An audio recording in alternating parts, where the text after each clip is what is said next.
റേഷ്യയിലില്ലേ നമ്മളൊരിക്കലും എന്ന് ആദ്യം റേഷ്യ ചെയ്യുന്നില്ലേ, അതേമാതിരി അക്ഷരം പരമം ബ്രഹ്മം. ക്ഷരിക്കാത്ത ഈ പ്രപഞ്ചത്തിൽ കാണപ്പെടുന്ന വസ്തുക്കൾ മുഴുവൻ അനുനിമിഷം മാറിക്കൊണ്ടിരിക്കുന്നതാണ്.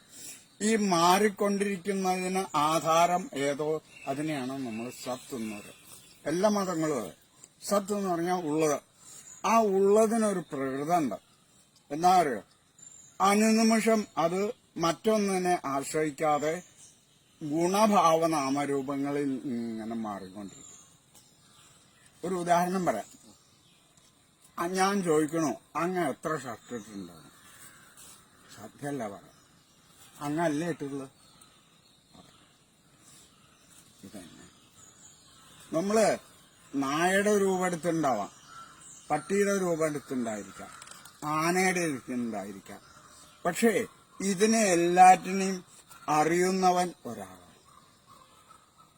അതാണ് ഈ ഏകത്തെ അറിയാതെ അനേകത്തിൽ നമ്മൾ റിസർച്ച് ചെയ്താൽ അതൊക്കെ വൃഥാവും. ഇപ്പൊ ഈ പ്രബന്ധങ്ങളില്ലേ, അതിനൊന്നും ഒരർത്ഥമില്ല.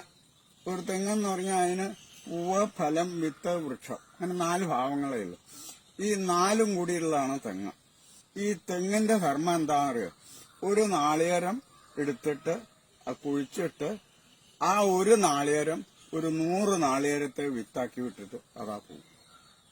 അവിടെ ഓരോന്നും ഇതന്നെ. ഈ പ്രപഞ്ചത്തിൽ ഒരു വസ്തു മറ്റൊരു വസ്തു ആവണമെങ്കിൽ 2 ഘടകം വേണം. എന്താ പറയുക? ഒന്ന് ബീജീകരണം. ബീജീകരണം എന്ന് പറഞ്ഞാൽ മനസ്സിലായോ? പിന്നെ ഒന്ന് ഗർഭീകരണം. ഗർഭീകരണത്തിന്റെ പ്രോസസ്സ് ഒരു ഡോക്ടർമാർക്ക് പഠിപ്പിക്കാൻ പറ്റില്ല. 10 മാസം ഗർഭപാത്രത്തില് ഒരു ബീജം വന്നു കഴിഞ്ഞാൽ എന്തെല്ലാം പ്രക്രിയ അവിടെ ഇങ്ങോട്ട് പുറത്തേക്ക് വന്നാൽ പോരായ്മകൾ പറയാം. മറ്റു പറയാൻ പറ്റില്ല. കറുപ്പും വെളുപ്പും എല്ലാം പറയാൻ പറ്റും, പറയാൻ പറ്റില്ല. പുറത്തേക്ക് വന്നാൽ പോരായ്മ പറയാം. പക്ഷെ അവിടെ നടക്കുന്ന പ്രക്രിയ പഠിക്കാൻ പറ്റില്ല. അത് ഏത് മാതിരി വെച്ചാൽ ഇപ്പൊ ഒരു തെങ്ങിനെ സംബന്ധിച്ച് റിസർച്ച് ചെയ്തിട്ട് ഒരാൾ പ്രബന്ധം എഴുതുന്നു. അത് കഴിഞ്ഞ ഒരു 100 കൊല്ലം കഴിഞ്ഞാൽ ഈ വെറൈറ്റി ഒന്നും അല്ലാതെ പുതിയതായി പറഞ്ഞ അത് കഴിഞ്ഞാൽ അപ്പൊ അതിനെയും പരിശോധിക്കാം, അത് കഴിഞ്ഞാൽ അതിനെയും പരിശോധിക്കാം. പക്ഷേ ഈ ലോകത്തിലെ ഏറ്റവും വലിയ റിസർച്ച് എന്ന് പറഞ്ഞാൽ എന്താ പറയുക? Aeronautic engineering. എയറോനോട്ടിക് എഞ്ചിനീയറിംഗ് എന്ന് പറഞ്ഞിട്ടുണ്ടെങ്കിൽ ഭൂമി, ജലം, അഗ്നി, വായു, ആകാശം, ഈ 5 എണ്ണത്തിന്റെ എഫിഷ്യൻസിയെ സംബന്ധിച്ച് തലകേറി പഠിക്കല. ഇത് പഠിക്കണ നിങ്ങൾ ആരാണ്ടാന്ന് ഞാൻ ചോദിച്ചിട്ടുണ്ട്. എന്റെ ബന്ധുക്കളുണ്ടായിരുന്നു. ഇത് പഠിക്കണ നിങ്ങൾ ആരാണ്ടാന്ന് നിങ്ങൾ അറിഞ്ഞിട്ടുണ്ടോ ചോദിച്ചപ്പോ അവർക്ക് അറിയണ്ട. Who are you? ഇതൊക്കെ ഉപാധികളാണ്. നമുക്കൊക്കെ 3 ഉപാധികളുണ്ട്. 3 എണ്ണം ഉണ്ട്. ഒന്ന് സ്ഥൂല ശരീരം, ഈ ശരീരം. ഇത് 5 ഭൂതങ്ങളുടെ കോമ്പിനേഷനാണ്. ആ കോമ്പിനേഷനൊക്കെ സിസ്റ്റം ഉണ്ട്. ഇത്ര ശതമാനം നിർത്താൻ അതുണ്ട്. പക്ഷെ ആ ശതമാനത്തിന് അതിനെ എത്രയെന്ന് പറയാൻ പറ്റില്ല. ഒന്ന് സ്ഥൂല ശരീരം, 5 ഭൂതങ്ങൾ ചേരും. പിന്നെ ഒന്ന് അന്ധക്കരണം. അന്ധക്കരണം എന്ന് പറഞ്ഞാൽ അത് കാണാൻ പറ്റില്ല. മനസ്സ്, ബുദ്ധി, ചിത്തം. ചിത്തം എന്ന് പറഞ്ഞാൽ എനർജി, ഊർജം. 3 രണ്ടാമത്തെ അതാണ്. 3-മത്തെ ഞാൻ എന്നുള്ള ഭാവം. ഞാൻ, ആ ഭാവമാണ് നമ്മൾ ഈ കർമ്മങ്ങളൊക്കെ ചെയ്തിരിക്കുന്നത്. ആ ഞാൻ അഹങ്കാരം ശരിക്കും തെറ്റല്ല. നമ്മൾ അതിൽക്ക് വലിയ അഹങ്കാരം ഉണ്ടെന്ന് പറയില്ലേ? അഹങ്കാരം എന്ന് പറഞ്ഞാൽ അതിന്റെ അർത്ഥം ഞാൻ സ്വീകരിച്ച ശരീരം. അഹങ്കാരത്തിന്റെ അർത്ഥം ദക്ഷിണാമൂർത്തിയാണ്. ഭൂമിരാപ്പാനലോ വായു ഖം മനോ ബുദ്ധിരേവച. 5 ഭൂതങ്ങള് മനസ്സ്, ബുദ്ധി, ഞാൻ. എട്ടായില്ലോ?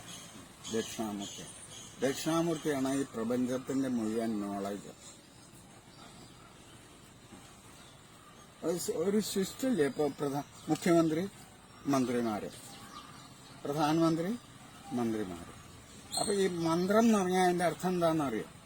മന്ത്രം എന്ന് പറഞ്ഞാൽ ഈ സാധാരണ മനുഷ്യരിലൊക്കെ അനുനിമിഷം ഉള്ളില് നമ്മളുടെ മനസ്സിൽ ഓരോ ഭാവങ്ങൾ ഇങ്ങനെ വേണം. ആ 3 ഭാവങ്ങളേ ഉള്ളൂ. 3 എണ്ണമായിട്ട് ഡൈവേർഷൻ ചെയ്യാം. സാത്വികം, രാജസം, താമസം. ഉത്തമം, മധ്യമം, അധമം ചിന്തകള്. എന്നാൽ 99% ആളുകളും ആ ഭാവത്തിനനുസരിച്ച് ക്രിയകളെ ചെയ്തുകൊണ്ടിരിക്കും. എന്നാൽ മനുഷ്യർക്ക് മാത്രം വേണമെങ്കിൽ എന്തെന്നോ ഈ ചിന്തകൾ ഇപ്പൊ ഇങ്ങനെ വരുമ്പോ അതിനെയൊക്കെ നോക്കി സാക്ഷി എന്നുള്ള വാക്ക് കേട്ടിട്ടുണ്ട്. അതിനോട് അറ്റാച്ച്മെന്റ് ബന്ധപ്പെടാതെ അതിനെ കണ്ടുകൊണ്ടിരിക്കുന്നതിനാണ് സാക്ഷി എന്ന് പറയുന്നത്. അപ്പോ ഈ ഭാവങ്ങൾ നമ്മളിൽ കൂടി ഇങ്ങനെ കടന്നു പോകുമ്പോ ഈ ഭാവങ്ങൾ എവിടുന്നാ വരുന്നത്? ആകാശത്തിന്. ആകാശത്തിലല്ലേ ഭൂമി, ആകാശത്തിലല്ലേ ചന്ദ്രൻ, ആകാശത്തിലല്ലാണ്ട് ഈ ഒരു വസ്തുവിനെ കാണിച്ചിട്ടുണ്ടാവില്ല. അപ്പോ മനുഷ്യന് മാത്രം വേണമെങ്കിൽ ഈ